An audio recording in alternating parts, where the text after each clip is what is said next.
familiar. We have a few surprises this year, but nothing too startling. We kind of go over the same things because there are new people that join us, and we also have some new twists in this one. So if you're not paying attention, I might give you the cue to start paying attention because this is new and you need to pay attention.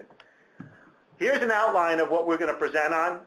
Again, it looks pretty similar to those who have joined us before.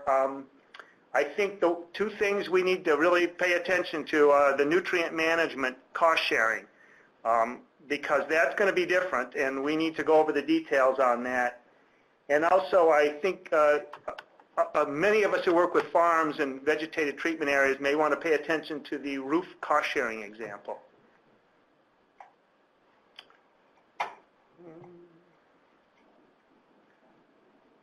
By now, you should all understand that we don't have paper documents here in our program. We put everything on the web. We try to keep it current, and we ask you to download and use the most current forms. Here are some forms that have been recently updated, so you should have those downloaded on your computer and be using them. We have a staffing reimbursement form, and we have a cost share reallocation for discharges.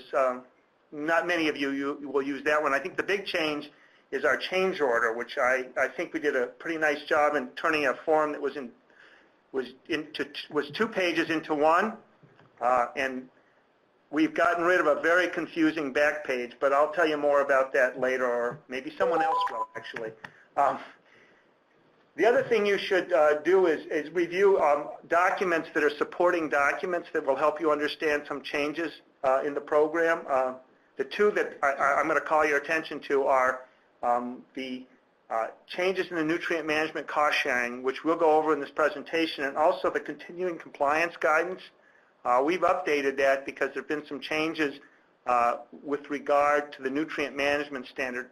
Specifically, when you offer continuing compliance to folks, you need to be clear to them that it's continuing compliance with the performance standard. If the underlying technical standard changes, as the 590 has done, they still must be in compliance because they are committing to compliance with the performance standard. Our new SWRM manual has a new look and feel to it thanks to our very helpful web designer. It's actually usable on your cell phone should any of you want to do that. I don't see anybody doing it, but there's now a general cover page that you go into, and you don't see all of the different entries until you click on one, and then you get the specific entry you're looking for. The one that many people use are the forms and data sheets, so that's the one you probably want to pay attention to. At the end of this presentation, I might give you a little tour of it and share my screen with you, but we'll see how time goes with that. In addition to having all of our forms electronically, we do business electronically. We are moving more and more toward electronic signatures for documents and submissions. So the lesson here is if it requires an electronic signature, you don't need to scan it and send it to us. You send us the document. The document with the electronic signature is the only document we need.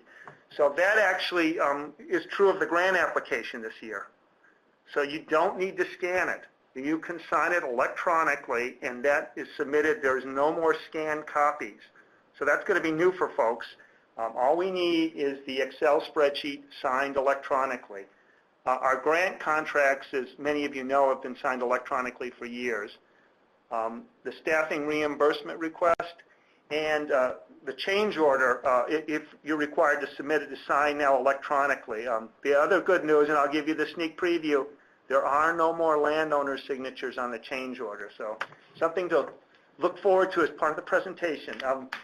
There are still documents that we're struggling with to have signed electronically, and right now you have to sign it and scan it, and those are cost share contracts, cost share reimbursement request, although I think that at some point will be an electronic signature, and the cost share transfer and reallocation request. Again, there's another one where I believe we will be able to use electronic signatures. The real challenge, of course, is the cost share contracts, and to a large extent that's going to depend on counties' comfort level in getting electronic signatures from landowners and also electronic notarization, which you can do. The email address at the bottom of the slide is the email address for submitting all the documents that we need. That just makes it easier for us to manage the flow of documents if you send to that address. So I'm going to talk about the grant application, which you know is due the 17th this year. And as I said, there's a new form for doing that, and we'll get to that. No differences this year. The only question is how much money we're going to have.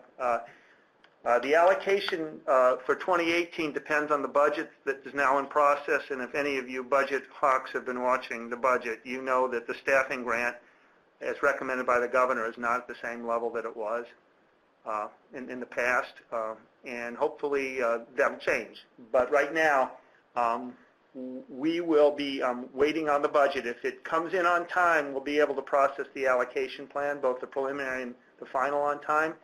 If there are difficulties, and that may be the case this year, surprisingly, there could be delays in the allocation. So our allocation process for the staffing is the same. It's a $75,000 minimum. Think of that as your bank account, and I'll explain why you should think of that as your bank account. Of course, we'll cover additional allocations in the Tier 2 process. And again, we're offering 100% for the first position, so we will cover 100% of your costs for the first position, and 70% for the second. Now, if most of you know that we have not been able to achieve the 70% for the second. We have been missing that, and I think it's closer to 50 or 60. So that's where we may well be again. And then the third position, we will not be able to fund in all likelihood. So that's what it looks like from the application process. And again, there's special eligibility requirements for the first position. You may only claim as a first position a county conservationist, a technician, or engineer.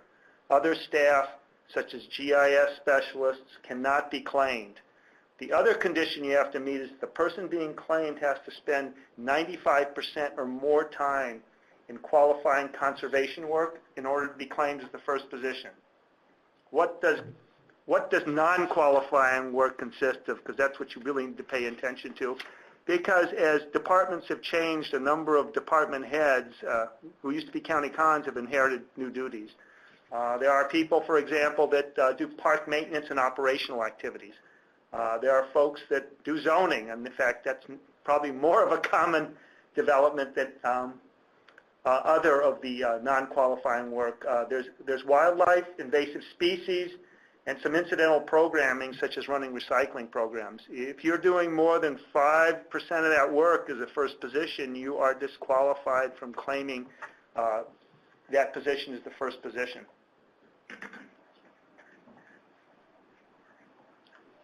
The application table is the same process that we've had. For those who haven't done it, the way you fill out our application is probably you start at table 1 first, and you fill out all the staff you have. You just complete it, and it's fairly straightforward. You provide the position description, the title of the position. That's a pull down, and there's a list of titles at the bottom, from department heads to technicians to assistants and support staff. You list the type of position it is, and you also list salaries and fringe benefits. And the key thing is the last column, E, where you define the percent of time that person worked in 2016. Now remember, we're using salaries that are 2 years old for this application, not 2018 salaries. And you will need to do some special things for the application, and we'll get into those. But the key things to remember on this table are they're all the two positions we will fund are the first and second. So you need to give us the accurate information for that, because as many of you now know, we don't correct these applications if you make mistakes, if you don't submit the corrections within the window we provide. So if you are paying attention to anything, pay attention to the first 2 staff positions. The other thing you need to be aware of is that we do have provisions for paying for the first 2 staff positions when they're new hires, when vacancies are filled, and we'll go into that. This form, once you fill in the spaces that you need to fill in, automatically tabulates the total eligible staffing costs. And again, the 2 that matter are the first 2 positions.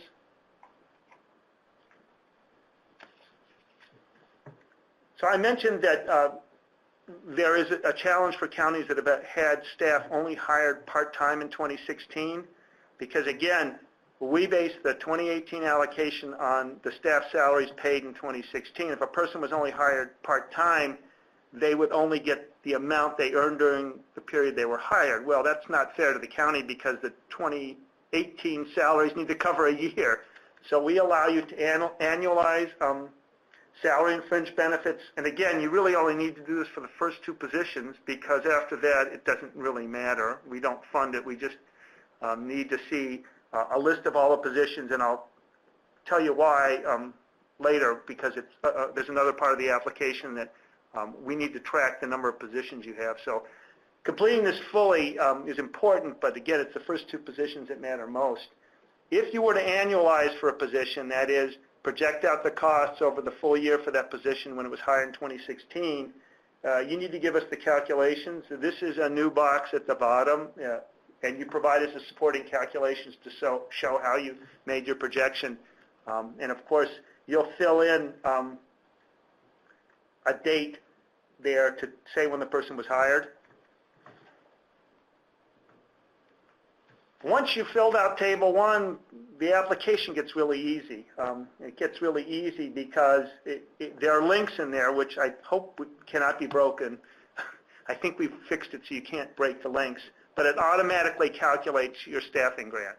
It takes, in this case, you'll see the numbers, and it moves them across, and it figures out the amount that you're eligible for based on how you positioned the first and second folks in Table 1. So in this case, the highest salary position was listed as number 1, which is not a bad idea if they qualify, and that position is moved over into the application, and the county is eligible for the full amount since it's the 100% position.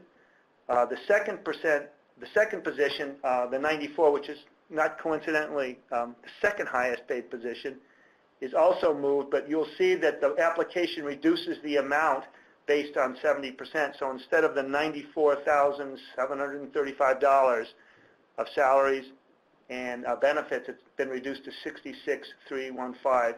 And even though it probably is an exercise that doesn't matter, we also carry over the other numbers just to have a record, because I do get questions about how much we are short on paying for staff. So having a good picture of your staffing needs is helpful for me answering those questions. And in the end, I think it's helpful for you because it shows that counties pick up a lot of the costs, and maybe there's room for the state to pick up more.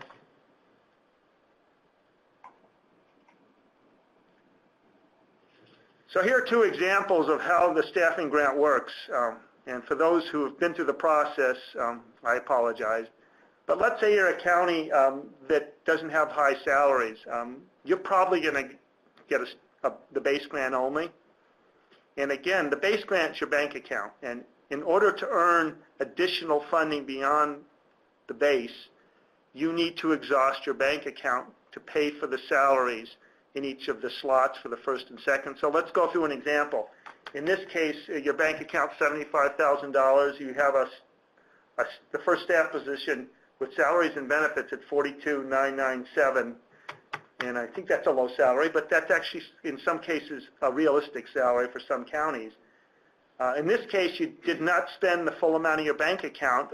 You were able to cover that salary, and you still had money left over. In fact, the money you had left over is enough to pay for your second position at 70%, so you get nothing, in addition to the $75,000. Richard, we have a question Sure. from Eau Claire County. Mm-hmm. So can we enter data onto the online app, save it, and later hit the submit button? The online app is an Excel spreadsheet. So is that what you mean? The Excel spreadsheet that we provide you should be savable. So you should be able to enter your data, save it, and then keep working on it. It is not an app. That's later for the cell phone when we get to that point. But right now, we're still an Excel spreadsheet. So if you have a problem, okay. Now this county is in a little different position.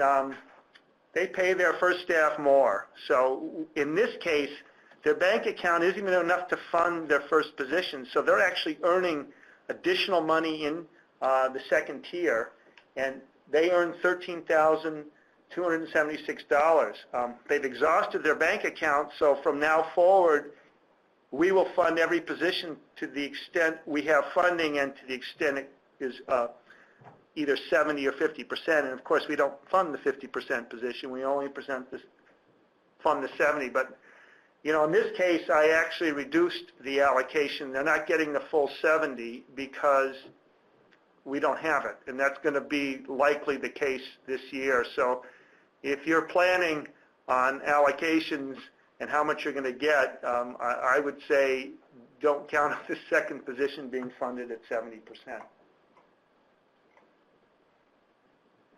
We have made the application easier for the rest of it too. You know, once you filled out the first part, which you actually don't fill out because we've done it for you, there's very little to fill out in the second part. If you're applying for seg funds, there's been a big change. We no longer want to see the acres. We no longer want to see the cost per acre in there. But we need you to apply for and consider applying for a much different sum than you have historically, and I'll tell you why. One reason is we anticipate getting more money, and two is the cost share rates in 2018 will no longer be $28 an acre, they will be $40. So you need to factor that in, and so you need to plan for the transition in cost share rates to $40 an acre from 28, and you need to consider, because of the additional money we're getting, working with farms and AEAs or near impaired waters. Here is the actual budget language that will result potentially in an increase. The governor introduced in his budget an increase of $825 in said cost sharing. The budget also removed the producer watershed grants from the money that we used to have to take out to fund those from the seg account. We used to actually reduce the amount available for nutrient management to pay for the for the producer-led grants. We don't do that anymore. They've found another funding source, so that actually increased the amount available for nutrient management by $250,000 in addition to the $825,000. Again, the focus for the new money will be impaired waters and AEAs. So my suggestion is that you start identifying those, because there may be a request by Deathcap for you to actually have those identified and actually start cost sharing in those areas. Now, for most folks, I think farms near impaired water shouldn't be a challenge, and for those with AEAs, that may be a little bit of a change in focus, but that's where the additional $825,000 needs to be spent.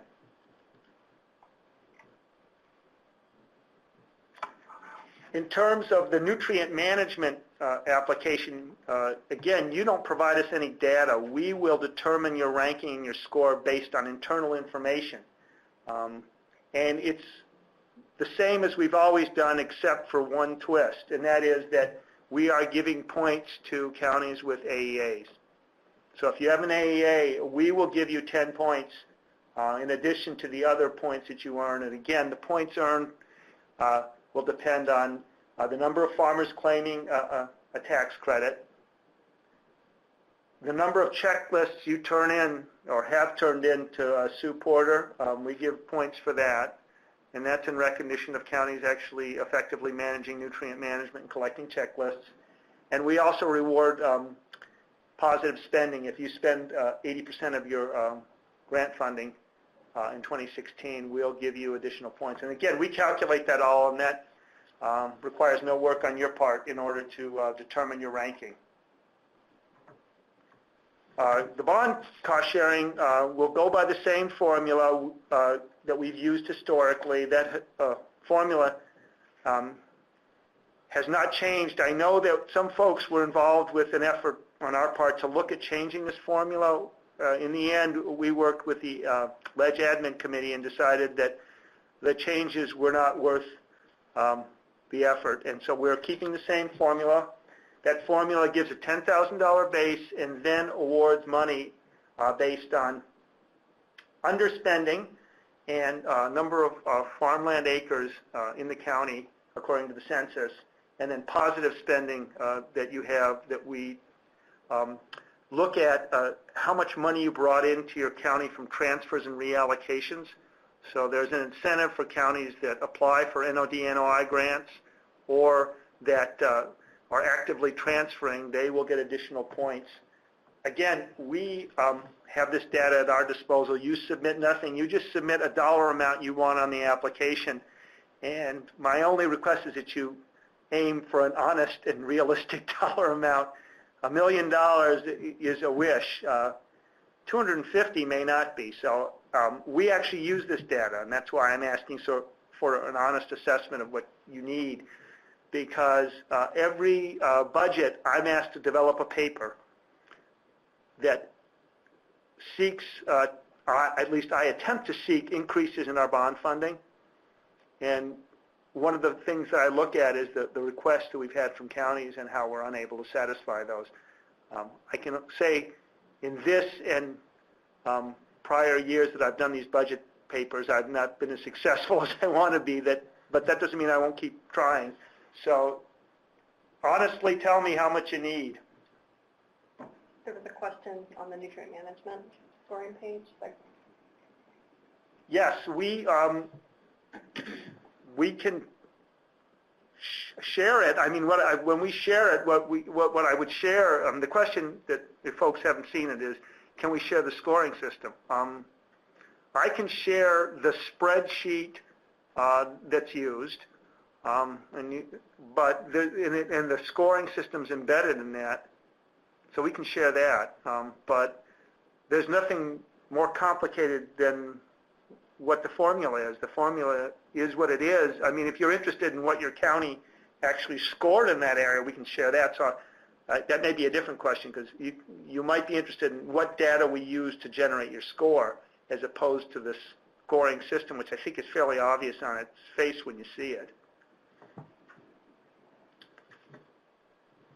Once you have completed what used to be the first page, and now that's electronic, we can't talk about first and second pages anymore, but we do have sections.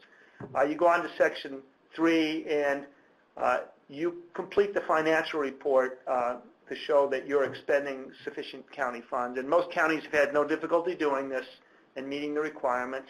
The big change occurs in how we are tracking staff. There has been confusion over the years in which staff to count as county staff. Some people will only count FTEs. Some people will count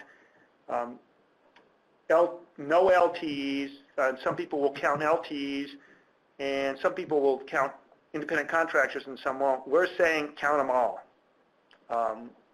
and list them all in Table 1, and then that list in Table 1 should match. So if you look at this example, there are 5.5 staff essentially in Table 1. There's 5 people working 100% and 1 at 50, and that total is 5.5. Now, the really critical part of this table, once you've got the big number of 5.5, is dividing the costs between who pays for them. So these 5.5 are divided between county, Deathcap, and other. Deathcap should always be about 1.5 to 2. It should not be higher. We do not pay for more than 2 staff in most cases. So that should generally be in that range. But this is helpful because this is another piece of information I use when asked to justify changes in the staffing grant. I essentially show how much the counties are picking up to pay for staff on their own, usually through their own or other sources. In calculating the percentage that you're going to list for staff, use 2,080 as one staff person. So if a person works that amount of time but only works 50% in conservation, that's 0.5. If a person works less than 2080, then you just, and they still work full-time in conservation work, you just adjust it downward. So if the person works 50% in zoning and 50% in conservation work, even though they're working the full 2,080 hours, they're only at 0.5 because they're only working 0.5 in conservation. If you have any questions about this, call us. But again, we're trying to get more accurate information because I think looking at this historically with counties reporting in different ways, we haven't always provided the most accurate information to legislators and others who actually need accurate information. We have done away with using the grant application as a way to monitor your compliance with work plans and also with annual reports. Not that we still don't monitor them, it's just that we don't do it in the application anymore. So there's no check boxes here. There's just a reminder that you need to provide these things to us in order for us to process your grant application. We will not process your grant application if you do not have a 2017 work plan. That's a work plan for this year, and you need to submit those to Lisa Trumbull. And we will not process your work plan if you have not completed the annual report, which in this case is a Survey Monkey. And I think Corinne Fallett's the person handling those. So we've completed the section on grants and applications. Does anybody have any questions before we go on? Hearing none. Okay, section 2, we're going to talk about staffing grant reimbursement. So we just went through how to apply for staffing money, and now we're going to talk about how to get paid for your allocation. About 3 years ago, we changed our process. We had been sending out individualized Excel spreadsheets to each county. Now we have generalized the spreadsheet, and it's available on our webpage for you to download. So everyone is responsible for downloading your own copy of the staffing grant reimbursement and emailing it to the Deathcap SWRM email address.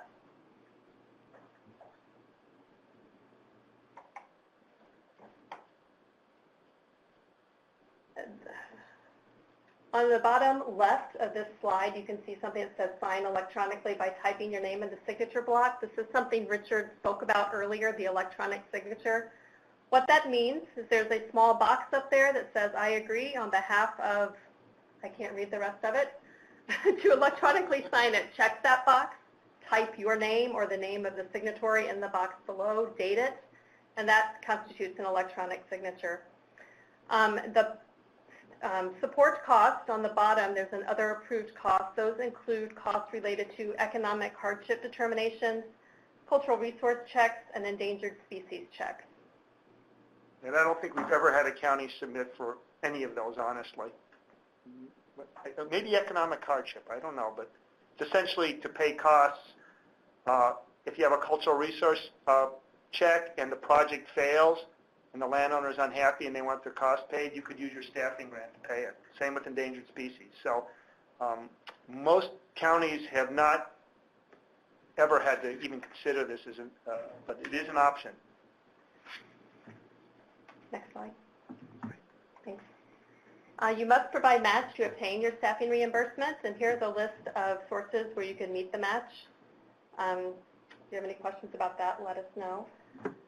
So in the past also, people had sent in PDFs and Excel spreadsheets when you submitted for your staffing reimbursement. We only need the Excel spreadsheet at this point with the electronic signature. Okay, on to section 3, which is landowner contracts. The contracts are should be signed in the year the funds are awarded. And cost share contracts may be signed before the SWRM grant contract is signed between the county and Deathcap. Complete the projects by December 31st. If it's not completed, extend the incomplete project into the next year. county should pay the landowners for completed projects by January 31st of the next year, and then request reimbursement to Deathcap no later than February 15th of the next year. If reimbursements requests are received after February 15th, we may have to hold those reimbursements for processing in May or June, because we're closing out 1 year and setting up the new year during that time. Practices eligible for cost sharing are identified in ATCAP 50, subchapter 8, and Deathcap approval is required for VTAs and feed storage. Ineligible practices and costs, anything required as part of a CAFO except stream bank protection. Heavy use area protection as a separate practice must be cost shared as a component. State and local permit fees are ineligible. We have music now. Nutrient management plans are required when cost sharing, always with a manure storage system, sometimes with barnyard runoff control, feed storage runoff control, and manure storage closure. The first page of the cost share contract must be signed by the landowners. The grant recipient should not sign on page 1. They should sign Exhibit A1. The spouse should sign if the landowner is married. Notarize the spouse's signature if the contract is going to be recorded, and notarize landowner's signature except if there's a grant recipient for SEG money, then just the nutrient management grant recipient needs to be notarized. So that answers Kim. Kim's question, I think. Kim had asked, nutrient management regarding notarization. What if the landowner is the grant recipient? Then yes, the landowner would need to be notarized in that case. Download Exhibit A1 off of our website, and this would be used when there are multiple landowners or for grant recipients. Or again, for nutrient management, the grant recipient signature must be notarized. The status sheet is useful. It's the verification of status. You can use that to determine who should sign on behalf of an entity. We don't need that form sent in with your documents here, but you can use it for your own, keep it with your own records. If there are already signed form contracts for 2017, is it necessary to resubmit with electronic signatures? Talking about landowner contracts? If you're talking about the landowner contracts, none of those are signed electronically. There's a question. So we have not got to that point where we can have electronic signatures on cost share contracts. If a county does work with its court counsel to do that, we would be happy to accommodate you. We'll accept them, because this contract is not between Deathcap and the county. It's between the county and the landowners, and you need to have a binding arrangement that your county feels comfortable with. So if your county is able to do things electronically, we would be happy to work with you to have electronic signatures. But that could happen with change orders that have already been completed. With the old change order that are signed, and now the new change order doesn't require it to be signed by the landowner. So we'll take either one at this point. I mean, that's, so you don't have to complete a new one. There's a follow-up question about what happens when you don't have a spouse notarized and then you need to record the contract. Well, you could try to go to the Registry of Deeds and record it with the spouse's notarized signature, and that may not work. You would probably have to use Exhibit A1 and have the spouse sign it and attach it to it. That might be the fastest way to do it. It really depends on the Register of Deeds. Register of Deeds have their very special rules, and we'll be covering one of those. So if they accept that contract for recording with the additional costs, that might be a way to do it if they accept it. But if they don't, you're going to have to get that signature recorded. Notarized. They could always just sign right above their original signature and notarize it that way. No, they cannot. Okay, then she says you can. She's a notary. Used to. So there's your other answer: is you can have it notarized after the fact. Well, you can always over-notarize. You can, Okay. once you notarize the spouse's So- signature, go for it. Yeah. Then the only thing I would say is you need to make sure the Register of Deeds will accept it. Yeah. However you do it. Yeah, if you want to notarize everybody's signature, that's Up front, perfect. that's fine. Yeah, Yep. we will accept it. We're just trying to minimize some of the notary part of it, but I agree, it's probably better to do it up front than catching the landowner again and making them sign it. And the other thing to be aware of is that we have reduced the recording requirement, so we no longer record nutrient management. We're only recording bondable practices if it's over $14,000. So we've tried to minimize the occasions when recording would come up, although it does, and here's an example, I guess. Yeah, actually, we missed this slide, if you can go back one. On page 2 of the cost share contract, there's a section to identify the landowner. You can check the box that best applies. And then for the location of the project, use parcel numbers for nutrient management and other practices installed on fields. Use lat long for practices that can be located by point, such as manure storage. And this slide is regarding attaching a legal description to the cost share contract using the quarter section. If the contract is recorded, you'll need to do that. When combining funds, establish all other funding sources. Combined cost sharing cannot exceed 100% of cost. And the contract requires that the landowner disclose other funding and provide access to the information. The landowner waives any confidentiality. And that's a provision that most people aren't aware of that got put in our contract with the agreement of NRCS. So essentially you have, with a signed contract, a waiver of any confidentiality the person has in terms of NRCS documents. This slide is regarding section 2.2 in our website. It's the cost share funding source table, and that's useful to determine what practice code you're going to insert on the page 5 of the contract. Also tells what funding source we'll use, SEG or bond, and then the unit of measurement. It's also a good way to remember to make sure you're entering the right practice codes. We will send back or contact the county again if things don't come in with the correct signatures or incorrect ACAP codes. The units or the quantity isn't specified correctly.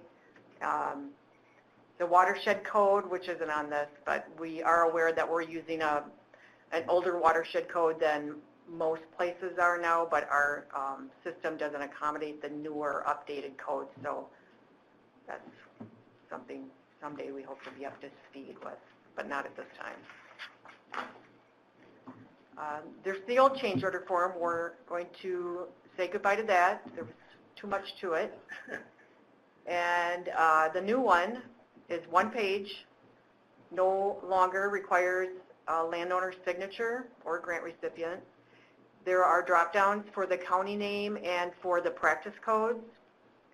And as you enter it, if the unit increases or decreases, you'll want to put that in there. If there are no change to the units, if there are no change to the quantity of the units, enter 0, because this form will track your amounts and quantity as you go through. Use a negative number, negative numbers to correctly capture the reduction in cost sharing on the new change order, and then that'll automatically calculate on the change order. Okay, section 4, county reimbursements and project extensions. As we have said, we're going to submit all reimbursement requests electronically, complete the forms, convert them to PDFs, and email them to the Deathcap form email address. As Richard touched on a minute ago, recording of contracts is less than it used to be. It is required for bondable practices that exceed $14,000. This also applies if you have a practice that is, or a contract that's under $14,000, and then you have a change order that raises you above $14,000, then you will need to record it also. We suggest you record it before making a cost share payment, and you may use Deathcap funds to pay the recording cost. If you're going to make a partial payment on a project, there is a box where you can check partial payment.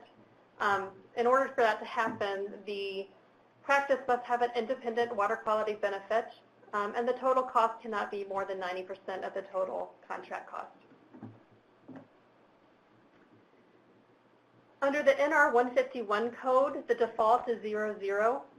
If that is left at 00, you will, for these 5 specific practices, you will only be able to qualify for 50% cost sharing. If, on the other hand, you can verify that it is a farmland practice and use an NR 151 code, you can apply for up to 70% cost sharing. We have a question. Is the recording cost included in with the reimbursement request? It can be. Yes. And it's usually rolled into the practice, right? Right. Correct. This page is also from the document Kim referenced earlier in section 2 of our web page. It has a table that lists some NR 151 code options for the different practice codes.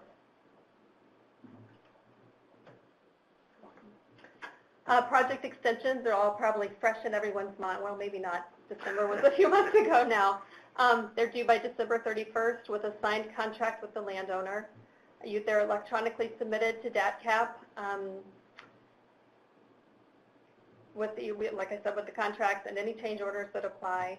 If you have something that you think might be done, go on and submit it to be extended. It's easier for us just to remove it from the extension list than it is to try to figure out backwards what's going on. Oh, section 5, nutrient management projects. Catch up. Anybody have any questions on any of the slides that we've gone through so far? Well, I guess we're going to move on then. Okay. Nutrient management is going to be seeing some changes.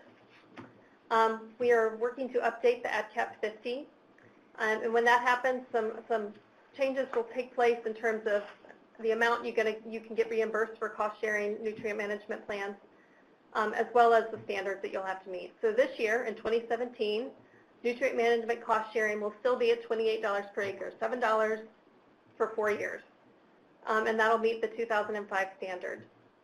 Once the ADCAP 50 is revised, which we anticipate later this year, potentially later this year, you'll have the option to increase the 2017 contracts that already exist by up to $12 an acre to get to a total of $40 per acre or $10 per acre for 4 years. In 2018, nutrient management cost sharing will be at the $40 per acre and will have to meet the new 2015 standard. Any extended 2017 contracts that you have done the change order to increase to the $40 per acre must also be upgraded to the 2015 standard. So let's take a pause now and go over these again because they're so important. I think the one that's going to really challenge folks is the last one. If you do not finish a nutrient management project this year, we will not extend your project unless you go to the landowner, get a change order, and at minimum agree to do the 2015 standard. And you should probably offer them $12 an acre additional payment, but we will not extend those contracts. So that this is not too dissimilar from what we did a couple of years ago when we had a change in standards. For example, when we eliminated heavy use protection, we would not extend the heavy use protection into next year. So we're again using the same approach here. So the advice is, if you don't want to use a 2015 standard on an extended project, finish it this year for nutrient management. Do not try to extend it and expect to use the old standard. We will not use the old standard in 2018. I think that's your biggest stumbling block. The other issue you're going to face is if AdCap 50 gets approved in November and December, you may have landowners coming to you saying, I want the extra $12. You're paying $28, I want $40. And you will tell them, that's great, but you got to now redo your nutrient management plan because it does not meet the 2015 standard. And so some folks may want to do that because they will have to do a winter spreading plan. So those are the two things you need to pay attention to with nutrient management this year.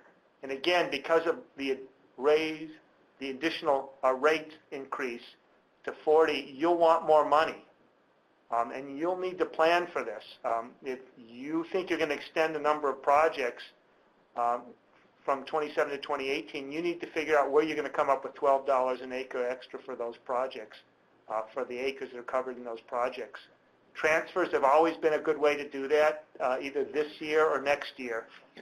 So just some things to keep in mind. We've gotten a couple of questions from counties asking about whether they have to offer the $40 per acre, and the answer is no, that is a maximum.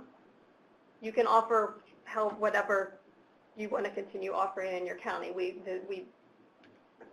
I don't know what the word is. No, we will accept that. But whatever you want to do. But you will need to turn in a copy of the notice of continuing compliance signed by the landowner, where the landowner specifically says, I'm taking less than the maximum, and I still agree to comply with the 2015 standard, which is no different than the practice we have now when you offer less than $28. So we're not changing that, although probably there'll be continuing pressure or mounting pressure on folks to raise the rates.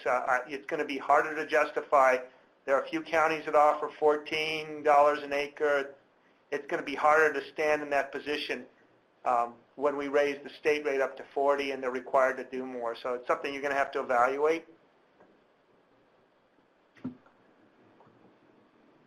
Okay, with nutrient management, you need to identify all the landowners who have land covered by the nutrient management plan and sign a separate contract with each landowner. The operator must sign the Exhibit A1 for each contract and have it notarized. No cost sharing unless there's continuing compliance secured. And all landowners must maintain nutrient management compliance for as long as the land is farmed, not just for the 4 years that the contract covers. And this is a copy of page 3 of our cost share contract, And item 9 has an area where you can get all landowners and grantees, grant recipients, operators to initial acknowledging the continuing compliance requirement.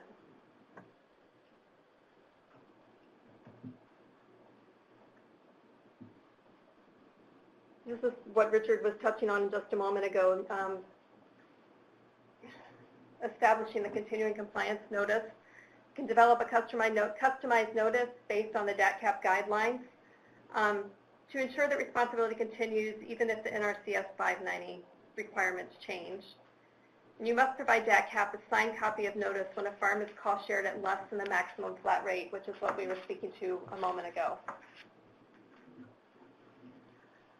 This is a copy of the contract page. And it says on here we have the cost share for 4 years at $7 an acre.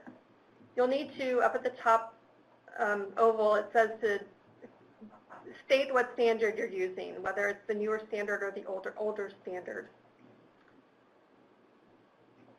Did I hit it all? So this is an example of a situation where a county would be anticipating cost sharing at the higher rate potentially, or at least trying to get them to the new standard. So right now, when you write a contract, you cannot write it for $10 an acre because the law doesn't allow that. So all you can do is write it for $7. You're telling the landowner that we're going to use the new standard and you're going to do it for 4 years, and you're offering a lower rate with the expectation that you might be able to offer more, and that would be obviously $12 an acre more. And then you can add a provision in the contract that's a contingency clause telling the landowner you're going to try to get them the additional amount of money, and you're going to make a good faith effort to do that. And that's how some counties may want to set themselves up for making the transition, where they offer the lower rate initially, making them follow the new standard, which is in effect now, and the landowner can agree to complying with the new standard that's in effect, even though our rule hasn't been adopted. And then you set them up for getting more money by having a contingency clause written in the contract, added to the end of the contract, and we provided some language that you can use that would obviously make it contingent, because you don't know if you're going to have the money. And that's one option for a county to make the transition. I don't necessarily recommend it, but it is an option, because there are counties that have told us that their landowners pressing hard to get $40 an hour, $40 an acre right now. They can't wait, and they won't sign a contract unless they are given some kind of assurance that they'll get that money. So that this is an option for those counties that cannot sign people up for $28 an acre this year, and they're under pressure to try to get people more money. It gives you a pathway, although there's no guarantee at the end that you'll be able to give them the $12 extra. And of course, you'll probably have to extend the contract to manage this project. Now we have an example that's going to pull together the new nutrient management standards as well as the new change order form. Whoops, there we go. So in this example, we have a signed 2017 nutrient management cost share contract for 100 acres at the $28 per acre rate. And we're going to show a change order that reflects the use of the new standard, which increases the rate by $12 per acre for the same 100 acres. So the far left has the practice name and code, and that is a pull down, as Kim said earlier. The kicker here is there are two 50.78s in the pull down. The first one is the 2005 standard. The second one is the 2015 standard. So when you're filling out the original cost share contract, you're going to use the 2005 standard at this point, unless you're adding this contingency and aiming for the 2015 standard. And in this case, there was a mistake, it looks like. They should have pulled down the 2015 to do the change order to increase the cost. Doesn't agree. You're right. So essentially, this is an example of how you shouldn't do it in a way, because that would have been on the original contract. It would have been the 2005 standard. In the change order, you're actually accomplishing two things. If you hadn't anticipated doing this in the contract, as we told you in the prior example, what you can still do if you sign a contract at $28 an acre for the old standard is use the change order to do two things. One, to raise the rate, but also to change the standard. So in this case, you would not pick the 2005, you'd pick the 2015 pull down. That would automatically tell you acres, and what you'd end up doing then is adding, for the 100 acres, $12. Now, you're not changing the number of acres, so the units don't change, but you're adding to the cost. And this change order, even though the landowner has not signed it, accomplishes two things for you. It raises the standard to the new one, and it raises the dollar amount. We didn't mention this earlier, but in order to make these things effective, you have certified that you have provided a copy of this to the landowner. So instead of having landowner signatures, you have a certification that you've shared this. And in this case, if you are both raising the rate and changing the standard, you better share it with the landowner, because he will kick and scream, and he'll turn in a checklist for the 2005 standard, and you'll be in a jam if you hadn't shared it with him. And, you know, you may not be able to pay the extra rate. So you need to be attentive to this. You need to, if you use a change order to both change the standard and the rate, you need to give it to the landowner and make sure they're on board, because otherwise, when it comes to reimbursement time, you may run into some problems. There are a couple of other things I want to mention about the change order. The far right columns, J and K, automatically calculate. So if you do put in, you know, again, the 100 acres in there, that would say 200, and that would mess us up, and we will be emailing you back. And also, this has been up on our webpage for, I think, 24 hours about at this point in time, and I know some of you have opened it up and looked at it. And for some people, the drop downs are not working. So we apologize for that, and we suggest just typing it in. If you find that you can't access any of the cells for some reason, let us know, and we'll see what else we need to do.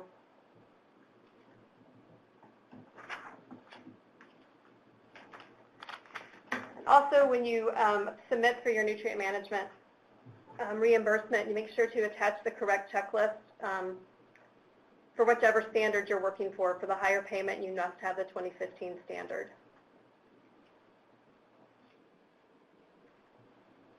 Back to Richard. Any questions so far? That was a pretty challenging section. I mean, we went over a couple things that I think are challenging, and it's managing the transition to the new standard.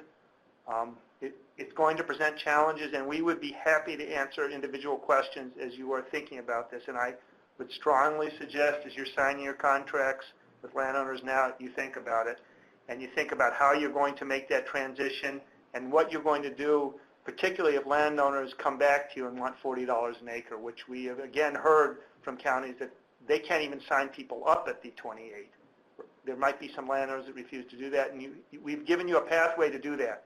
You sign them up at 28 with a contingency clause in your contract, and you make the arrangement to provide them additional funding when the new rule comes into play, and that's going to probably involve an extension of the project. I'm going to share with you an example. For those of you who have been to these trainings before, this had always been the manure storage example. Well, now we have a new one that is now going to be more pressing and interesting because we've had a number of counties approach us about this. With the changes in the vegetated treatment standard, they are becoming less of a tool for barnyard runoff and other ways of managing runoff. And roofs actually may be more of an option for folks. So this explains how you might do a roof cost sharing, because it's funny, I don't think we've done more than 14 of these in 12 years. And there are a number of reasons why, and you'll probably notice that as we go through this PowerPoint. So here's an example, and these numbers are truly fictitious, so don't try to connect them to reality. This is a project where the roof's going to cost $45,000. And with most roofs in a barnyard setting, you're going to have runoff control because a roof will not cover all the issues in the barnyard. So you're going to have to separately deal with those. And in this case, it's going to cost another $40,000. And what makes these the most challenging is that no one who has job approval or engineering certification can design a roof. You have to hire a private engineer, and you're going to have to pay for it. And our rule allows you to pay for some of the costs, but not all of them, and we're going to go through that. In this case, we're also going to cover a Deathcap approval, because these roofs could get expensive, and you may need to have Deathcap approval in order to cost share over $50,000. So if you're considering a roof, there's some sideboards and some pretty significant ones. It must be cost effective, and you guys can make that judgment. But I guess given what's going on in vegetated treatment areas, roofs may look a lot more cost effective soon enough. You need a private engineer or architect to design the roof, and the landowner must agree, and it's probably going to be in the O&M or somewhere, that they will not add outdoor lots for a 10-year period, which is the maintenance period, except if they use Deathcap approved runoff control practices. And probably the more touchy one is they can't convert their animal lot that's been roofed into another use, i.e. they can't turn it into housing, which has happened. Or they can't turn it into a parking lot to store vehicles because they no longer want to put animals there. They have to agree to that, and the county has to agree, in theory, to enforce that. So where do rules apply? They apply to animal lots and manure storage. We've seen one or two on manure storage. You cannot cost share a structure that has full walls if you're doing a roof, nor any type of enclosure. And you will probably need to have in the contract associated or related practices in order to accomplish your conservation goals. You may need to add a barnyard under the barnyard heading. You may need to add that to have some heavy use protection, some fencing, some gutters. You might also be able to use the separate roofing system for gutters. Barnyards would cover this all. And then there are folks that will want to do some kind of limited walls in their fence structures. And those are okay. They just can't be full walls. And you could put in manure bucking or drive-by feeding stuff to protect the structure, and that's okay. But that would have to be cost shared separately. And here's an example of this cost share contract for the project we were talking about. Again, the units are easy because it's one, typically. And I've elected to do the related practices barnyard runoff. And I've also listed the roof at 45 for the estimated cost. And of course, we only cost share at 70, so those have been reduced. The one thing you should do in your contract to both alert yourself and the owner of the land, you should identify the engineering services and give an estimate for the cost. And this is the actual cost of the engineering services at this point. It's an estimate, of course. It's similar to the estimate for the roof. And then you will end up having to recalculate that because you do not know right now what your reimbursement rate is because you cannot figure it out. And the reason you cannot figure it out is sure you could figure out the 70%, and that's certainly one of the touchstones for reimbursing engineering services, but there is another cap on it that you cannot figure out until the project's done. And we'll... Question? Sure.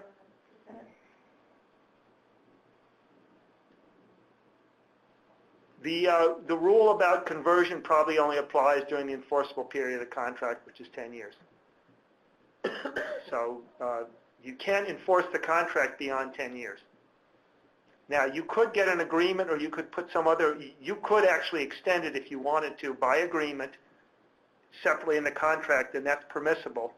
But the contract as it's currently written does not extend beyond the 10-year maintenance period.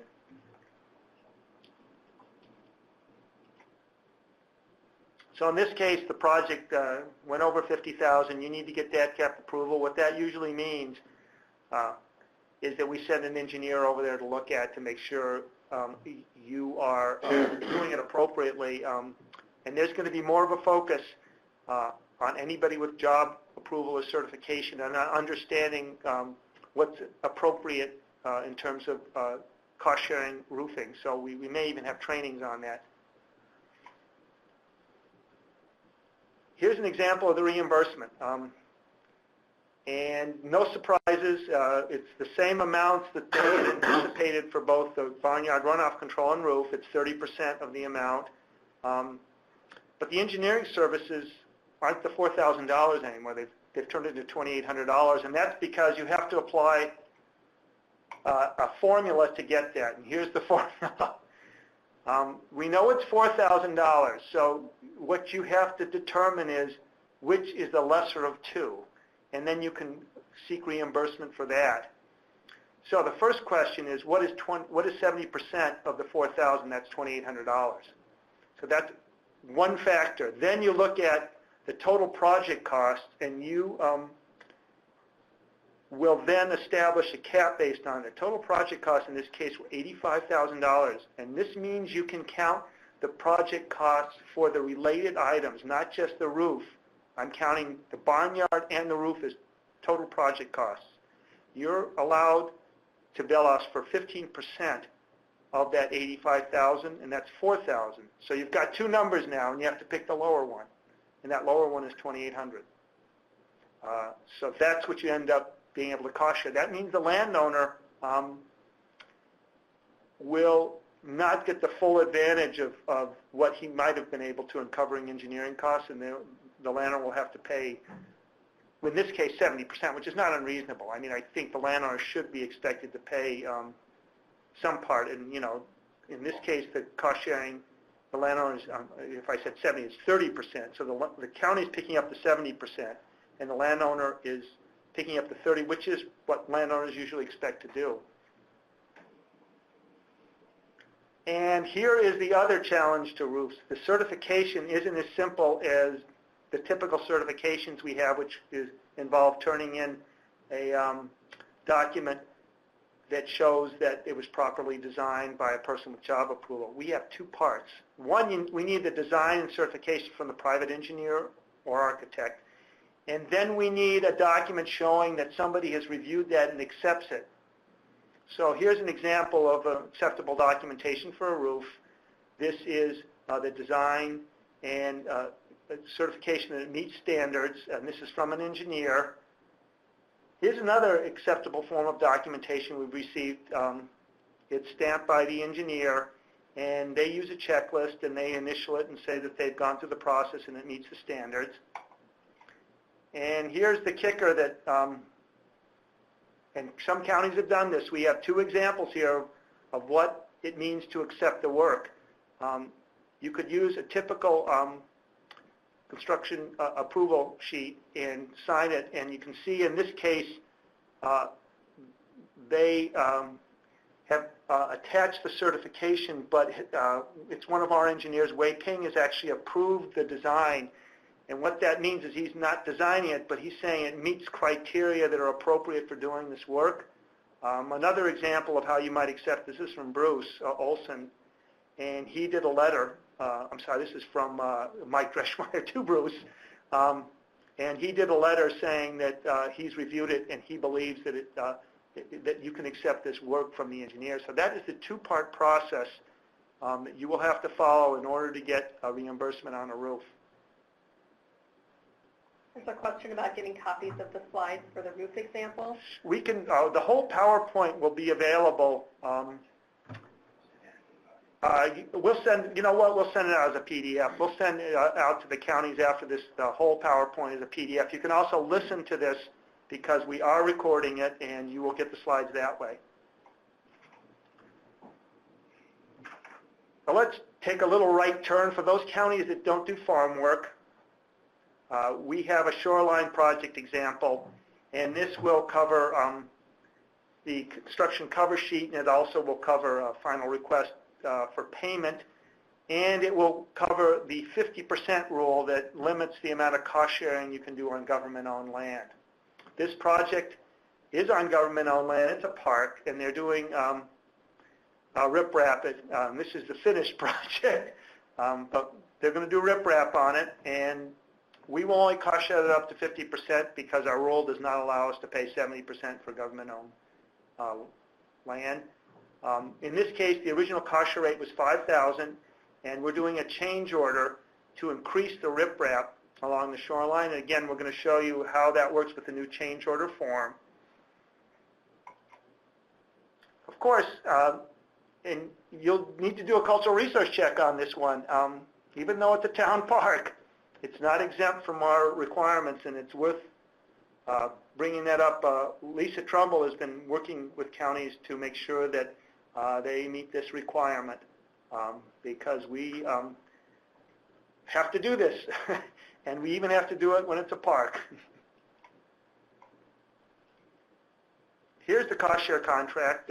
If you're doing this according to form, you need to check the box that indicates that this is a 50% maximum, and we're doing 80 feet, and we're doing, in this case, it's a little less than the 50%. The state's only going to cover 40%, but they're within the limits. It's below 50, and that's $5,000 in this case is the cost share that they expect to provide.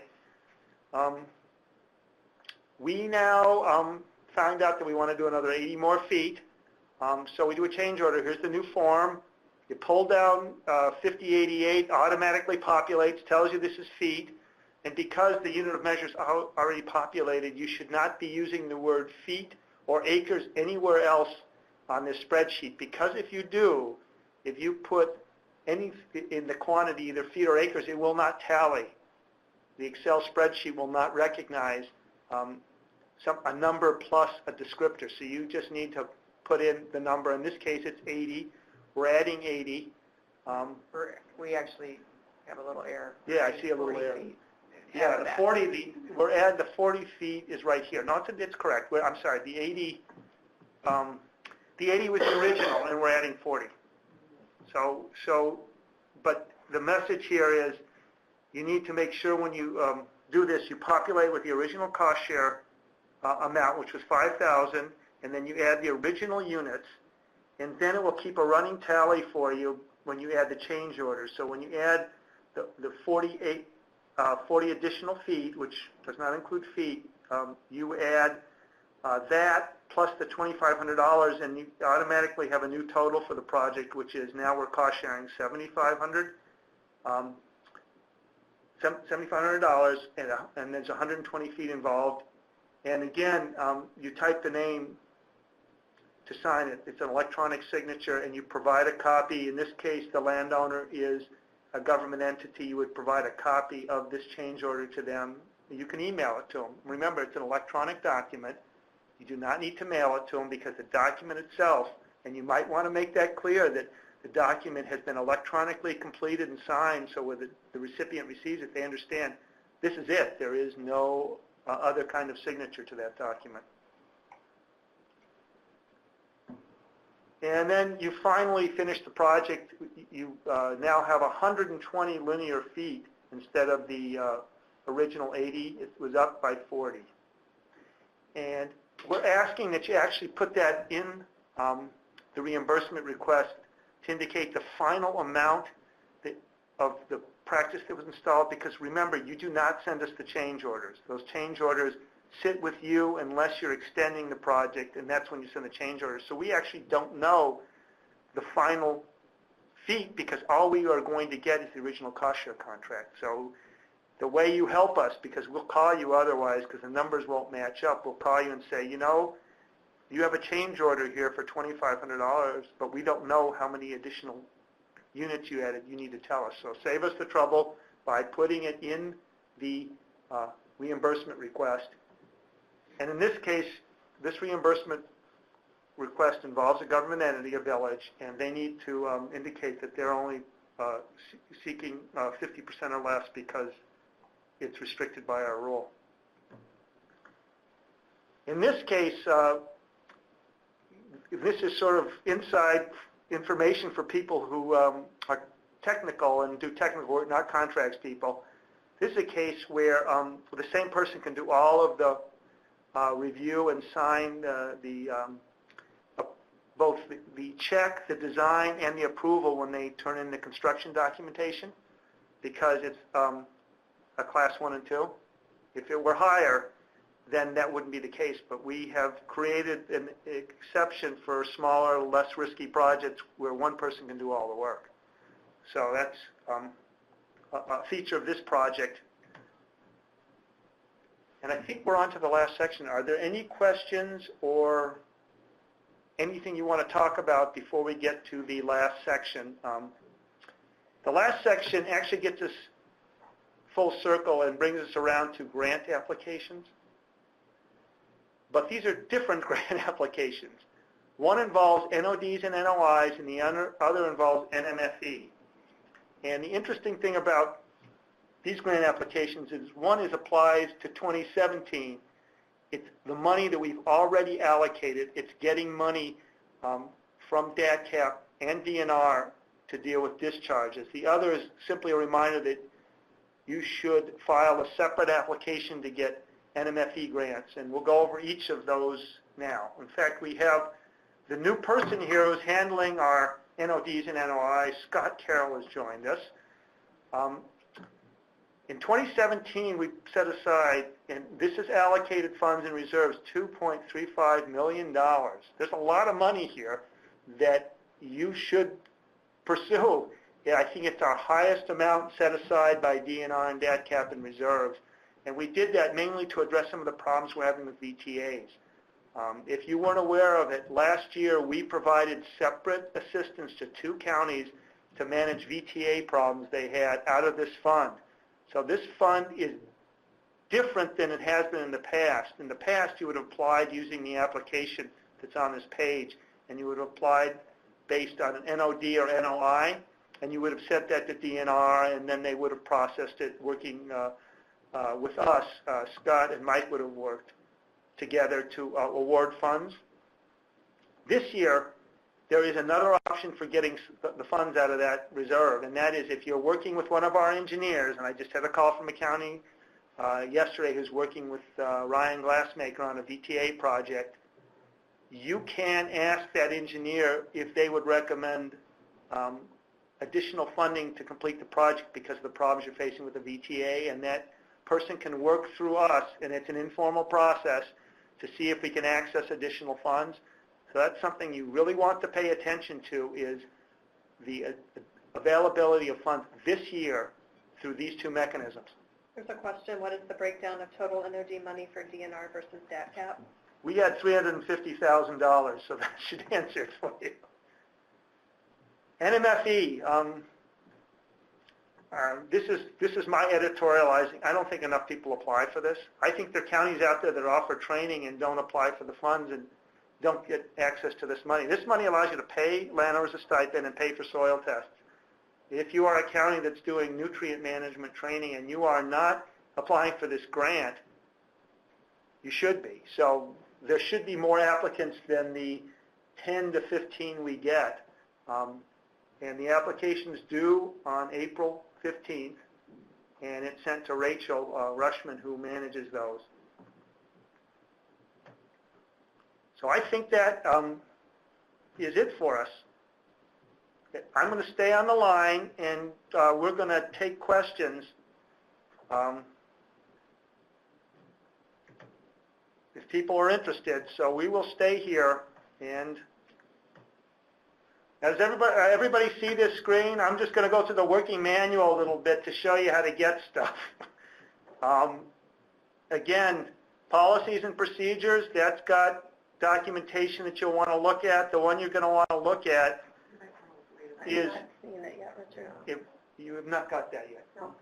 Okay, let's try that again. Shared my screen.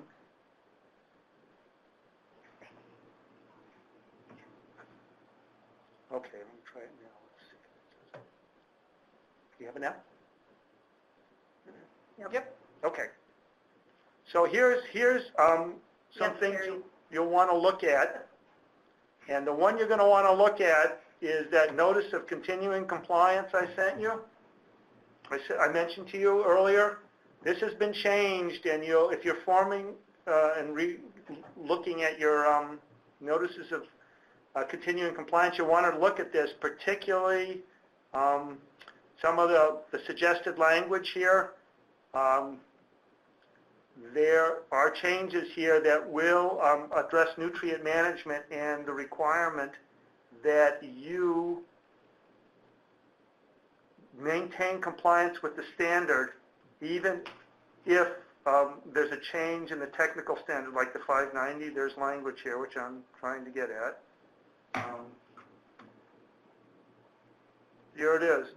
To remain in compliance with the performance standard, you must update your nutrient plan in accordance with HP 5004, a practice standard that may change over time.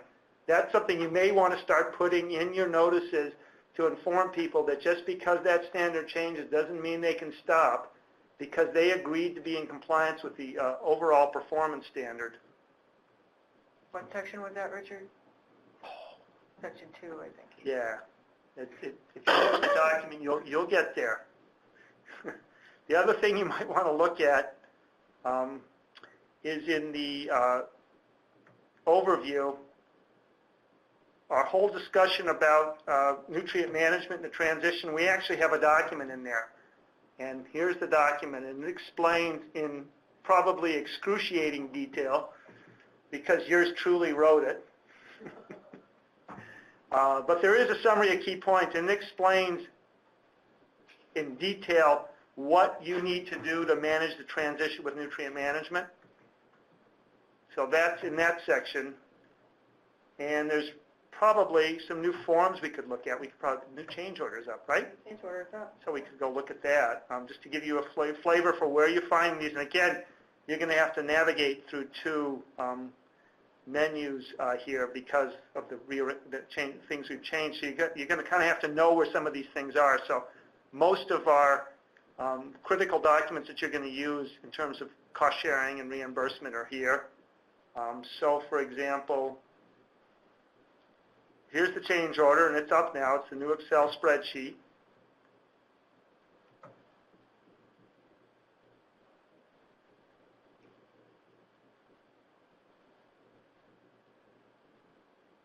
sorry.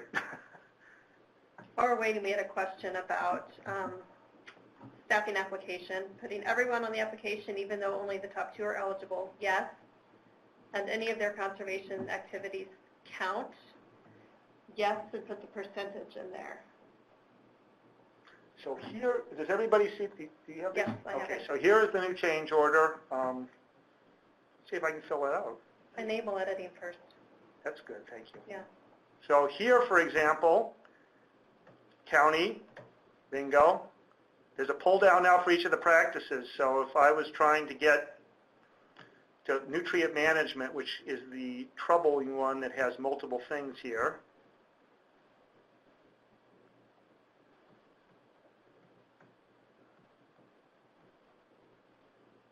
There's the 2015 that should have been pulled, and you see how acres automatically populate, so you don't have to figure out the units. And this is the one where you're cost sharing to the new standard, and you know, it's actually telling me I cannot do that because I have to put in new modified, or and this is another pull down. So this one basically is, what am I doing in terms of the prior original document that I'd worked with? Am I modifying it to add stuff, or actually lowering and reducing things, or am I deleting or adding a new one? So, you know, you'll use this to delete stuff too, like we used to do, or you use it most typically probably to modify. And as you see, there's little pop-ups that come up and explain how to use each of the boxes here. So the original cost share amount, let's pick $500 or $5,000, and then we'll pick nutrient management. It's got to be acres, so we'll make up a number, and hopefully it's divisible in a way that makes sense. We'll put 28 in there, and that's obviously very high. And so we've done the original. This is what we originally agreed to, and let's say we're doing a change order. We're going to up the cost share to increase it to $40 an acre. We put in a new dollar amount, and again, the numbers aren't right here.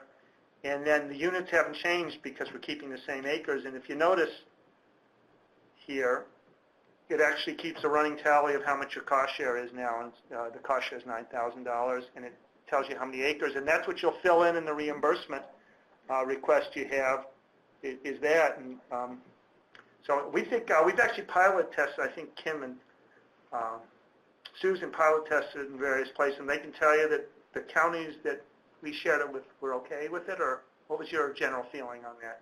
Yeah, some positive feedback. Did you have a question about what's the reasoning for not requiring submittal of contract change orders to Deathcap in the reimbursement process? They're not required, but personally I love getting them because it's a lot easier to piece together what's been going on with the project. So if it's easy to send it in with everything else. Well, if it's electronic, that might present a little challenge because Right. it's an Excel. So remember that rule I told you about not PDFing things, and that you may, if you submit that to us, you may want to submit that one as a scanned document. Or as a conversion. You can do a conversion to PDF in Excel if you want, but They can submit it as an Excel. yeah, if they want to. I mean, if they want to, it'd be a little awkward to get Excel spreadsheets. But Fine. yeah, No, but if we that, don't mind that. okay. But you can definitely send them in if you want to. Yeah, many counties submit their change orders all the time. Some do rarely, and others only when it's required, which is with the extension request. But so it's personal preference, whatever the county prefers. It's just less likely to hear back from Kim and I. If you send them. The more details to come. Of course, they want to hear from you I'm sure you all want to hear from us. because you always help them. Yeah. So here's the new staffing reimbursement form. And again, another Excel spreadsheet, another thing that gets electronically signed. And we have had great support in our effort to have only one of these submitted by a county each year. We don't want to see two of these. And, you know, since we're not sending you them anymore, I think that's what prompted a lot of counties to do two, is we sent two. So we're not going to send them, and we're just asking you wait till you accumulate all of the costs you need reimbursed and send it to us. And most counties have been able to do that without, I think, any real difficulty. If there's anybody on the line who that's been a problem for, I'd sure like to hear from you, because I have not heard that as a problem. Any other forms we could look at on this, or are we pretty much exhausting? And I'm stalling for people to ask questions if they want to. Anybody have a question or concern they want to raise? Here is the NMFE application I mentioned right here. You click on the link from our page to there, and here it is. Here's the application itself. I wouldn't be deterred by the size of it. From what I understand, it's fairly easy to fill out, but I'll leave that to other people to. It's a Word document. You complete it. And if you want, if you are new to the process, you could probably contact Rachel or one of our folks, and they might be able to get you something was submitted by somebody else that you could use as a template if you want. We just had a golden question. Okay. Are we allowed to cost share any landowner that received the $28 per acre for nutrient management plan in the past with an additional $12 per acre if they meet the 2015 standard? No. This was a debate with the admin committee. This was a hot topic with the Ledge admin committee, is how far back can you go? And we said, essentially, it's 2017. If there's a person that you work with in 2017, you'd be able to up them, but we're not going to accept going backwards beyond 2017. So and that's all listed in the discussion that we have on this subject, which I showed you the new document we've created in our SWRM manual for you to look at.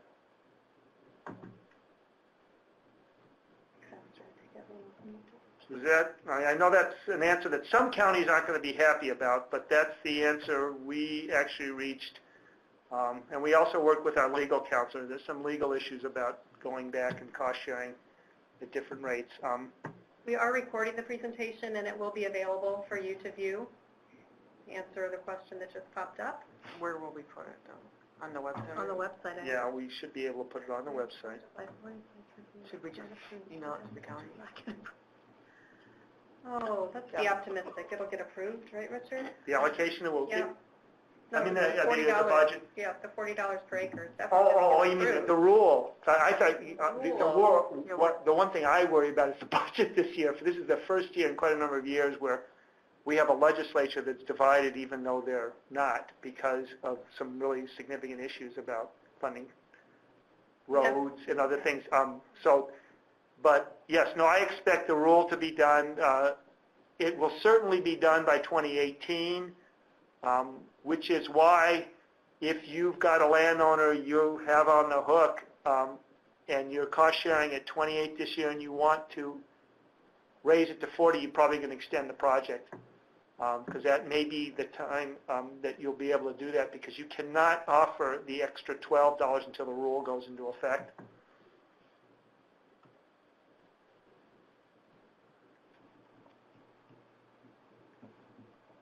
Any other questions? We have a couple coming through. Okay. So we'll post the recorded presentation on our website, and we can also email it out to the same group that we've been notifying about the webinar. I don't know when that will be. It might be a day or two, but we will do that. The question about applying for $40 an acre. For 2018. Yeah, for 2018. Well, you're not exactly applying for $40 an acre. You're applying for a higher dollar amount, and that's because we'll have more money. We anticipate you being able to use the $40 in 2018. If it does not come to pass, which I can't imagine why that would be, you can always, there's 28, and you can spend more on individual landowners, and you could put a contingency in their contract in 2018 that as soon as the rule becomes effective, you can raise it up to 40. If that happens, if there's some kind of delay, we do not anticipate any problems in implementing the new nutrient management standard and the new cost share rates. The real question is the exact date when that will happen. It may happen as early as later this year. We anticipate that that might be the case, or it could happen early in 2018. But I think we can manage those contingencies.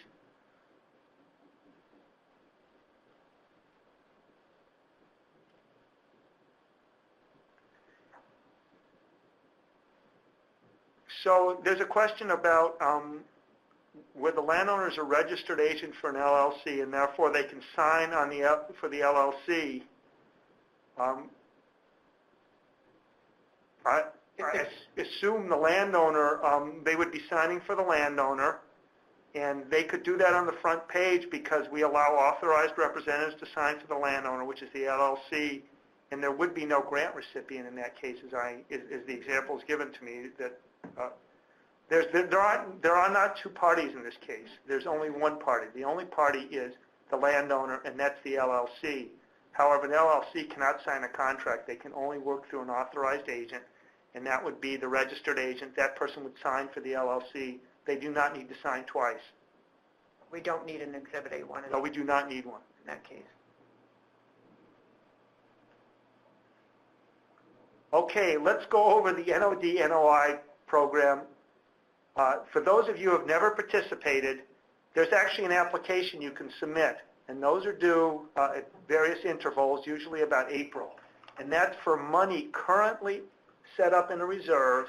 You apply, Scott Carroll was here, you could apply to Mike Gilbertson, or I believe the form is also on the DNR website.